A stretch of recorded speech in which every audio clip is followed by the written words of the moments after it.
Assembly సమావేశాలు ఇవాల్టి నుంచి తిరిగి ప్రారంభం కానున్నాయి. ఉదయం 11:30 గంటలకు ప్రశ్నోత్తరాలతో సభ మొదలవుతుంది. తర్వాత ముగ్గురు మాజీ సభ్యులకు స్పీకర్ సంతాపం తెలపనున్నారు. సభలో ప్రభుత్వం 2 బిల్లులను ప్రవేశపెట్టనుంది. స్పోర్ట్స్ యూనివర్సిటీ బిల్లుతో పాటు తెలంగాణ యూనివర్సిటీ సవరణ బిల్లులను సీఎం రేవంత్ రెడ్డి సభలో ప్రవేశపెట్టనున్నారు. 2 బిల్లుల ఆమోదం పొందిన తర్వాత స్వల్పకాలిక చర్చ ఉంటుంది.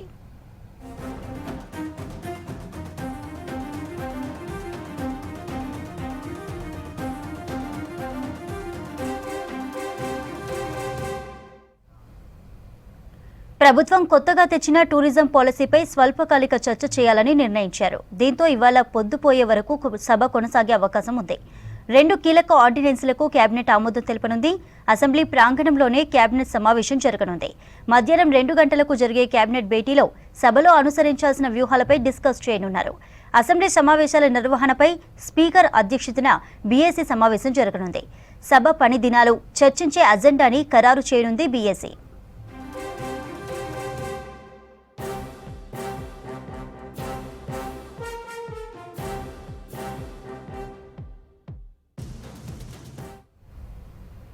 మధ్యాహ్నం 2 గంటలకు రాష్ట్ర కేబినెట్ సమావేశం జరగనుంది. అసెంబ్లీ కమిటీ హాల్లో సీఎం రేవంత్ రెడ్డి అధ్యక్షతన మీటింగ్లో ఈ-కార్ రేస్ వ్యవహారం, రైతు భరోసా, విద్యుత్ కమిషన్ నివేదిక అంశాలపై చర్చించే అవకాశాలున్నట్లు తెలుస్తోంది.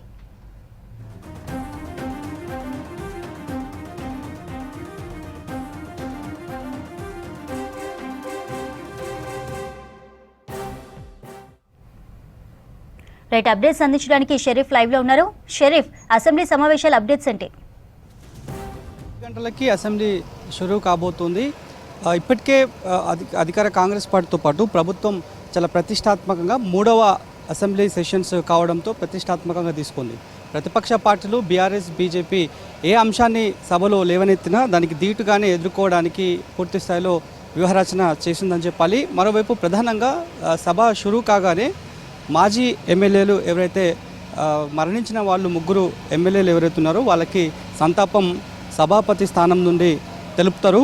అందులో భాగంగానే మెట్టుపల్లి శాసనసభ నుంచి, అదేవిధంగా కొత్తగూడెం, దొమ్మాట ఈ 3 స్థానాలకు సంబంధించి 3 ఎమ్మెల్యేలకు సంతాపాన్ని ప్రకటిస్తారు. ఆ తర్వాత ప్రధానంగా 2 బిల్లులను, అంటే ఒకటి టూరిజం పాలసీతో పాటు 2 బిల్లులపైన ప్రధానంగా చర్చ ఉండే అవకాశం కనిపిస్తోంది. దాంట్లో భాగంగానే యంగ్ ఇండియా ఫిజికల్ ఎడ్యుకేషన్ యూనివర్సిటీకి సంబంధించినటువంటి బిల్లు కావచ్చు, దాంతోపాటు యూనివర్సిటీస్ సవరణ బిల్లు, ఈ అమెండ్మెంట్ ఉండబోతోంది యూనివర్సిటీకి సంబంధించి. ఆ తర్వాత కొత్తగా తెలంగాణ ప్రభుత్వం తీసుకొచ్చినటువంటి టూరిజం పాలసీ ఏదైతుందో ఆ పాలసీకి సంబంధించి కూడా స్వల్పకాలిక చర్చ పెట్టబోతున్నారు. ఇప్పటికే పూర్తి స్థాయిలో ఏ సమాధానాలు చెప్పాలి అనేటువంటి విషయాలపైన సంబంధిత ఎల్ఏ మినిస్టర్స్ కావచ్చు, విప్పులు కావచ్చు, ఆయా శాఖలకు సంబంధించి పూర్తి డీటెయిల్స్ ఇప్పటికే తీసుకున్నట్టుగా కూడా తెలుస్తుంది. ఆ తర్వాత ఇందులో బిల్లులు ప్రధానంగా ఉన్నాయి కాబట్టి ఆ బిల్లులకు సంబంధించి కూడా శాసనసభ జరిగే సమయంలో బ్రేక్ టైంలో మధ్యాహ్నం 2 గంటల ఆ ప్రాంతంలో ఇక్కడే కేబినెట్ సమావేశం కూడా జరిగే అవకాశం ఉన్నట్లుగా కూడా తెలుస్తుంది. ఈ కేబినెట్ సమావేశంలో బిల్లులకు సంబంధించినటువంటి విధి విధానాలకు సంబంధించి కూడా సభలో ఆమోదం వచ్చిన తర్వాత దానికి సంబంధించి కేబినెట్లో చర్చించే అవకాశం అయితే కనిపిస్తోంది. ఏ అంశాన్ని బీఆర్ఎస్ పార్టీ తీసుకొచ్చినప్పటికీ కూడా గత 10 సంవత్సరాల నుంచి బీఆర్ఎస్ పార్టీ ఏం చేసింది, కేవలం సంవత్సరం ఏడాది పాలనలోనే ఏమేం సంక్షేమ పథకాలు, ఉపాధి, వైద్యం, విద్యకు సంబంధించి ఏమేం అందించామనే విషయాలపైన ధీటుగానే ఎదుర్కొంటామనేటువంటి విషయాన్ని కాంగ్రెస్ చెప్తోంది. సో పూర్తి స్థాయిలో ఈసారి జరిగేటువంటి అసెంబ్లీ సమావేశాల్లో మాత్రం ఖచ్చితంగా విపక్ష పార్టీలు, అటు బీజేపీ కావచ్చు, బీఆర్ఎస్కి సంబంధించి కూడా ఇరుకున పెట్టడానికైతే ప్రయత్నాలు చేస్తున్నారు. మరి మొన్న 9 తారీఖు రోజు స్టార్ట్ అయినటువంటి అసెంబ్లీ సమావేశాలకి నిరసన వ్యక్తం చేస్తూ వచ్చినటువంటి బీఆర్ఎస్ ఎమ్మెల్యేలను అక్కడే పోలీసులు అడ్డుకున్నారు. టీషర్ట్లను ధరించి వాళ్ళు లోపలికి వచ్చే ప్రయత్నం చేశారు. ఇప్పుడు ఇవాళనన్నా సభలో పాల్గొంటారా లేదా అనేటువంటి విషయం పైన క్లారిటీ లేదు.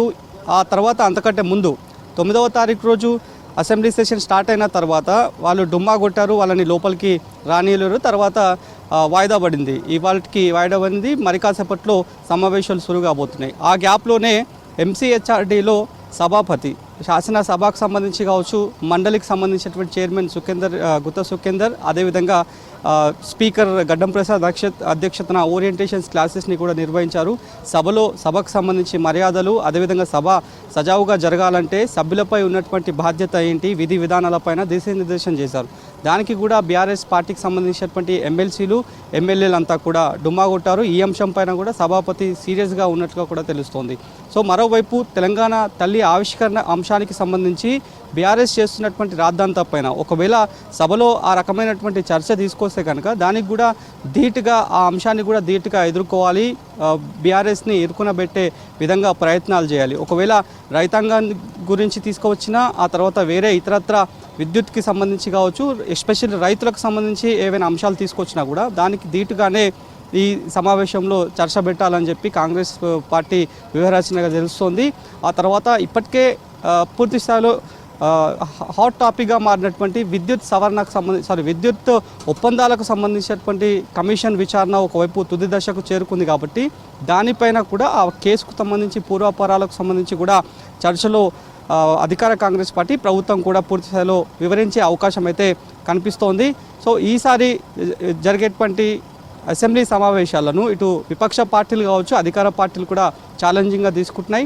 మరి కాసేపట్లోనే 10 గంటల ప్రాంతంలో సమావేశాలు స్టార్ట్ అయితే ఆ తర్వాత 11:30 ప్రశ్నోత్తరాలు కూడా ఉంటాయి. కాబట్టి ఆ సమయంలో ఇటు బీఆర్ఎస్ బీజేపీకి సంబంధించినటువంటి ఏ అంశాలను సభ ముందు చర్చ పెట్టాలని చెప్పి వాళ్ళు కోరుతున్నారు, లేదంటే ఇంకా స్పెషల్ డిస్కషన్స్ కోసం వాళ్ళు ఏమైనా పట్టుబట్టే ప్రయత్నాలు ఉంటాయనేటువంటి విషయాలపైన మాత్రం సభ ప్రారంభమైన తర్వాత ఒక క్లారిటీ వచ్చే అవకాశం కనిపిస్తోంది. సో పూర్తి స్థాయిలో ఈ సమావేశాలను మాత్రం ఇటు 3 పార్టీలు కూడా చాలా ఛాలెంజింగ్గా తీసుకున్నటువంటి పరిస్థితి అయితే కనిపిస్తోంది. Thank you Sharif.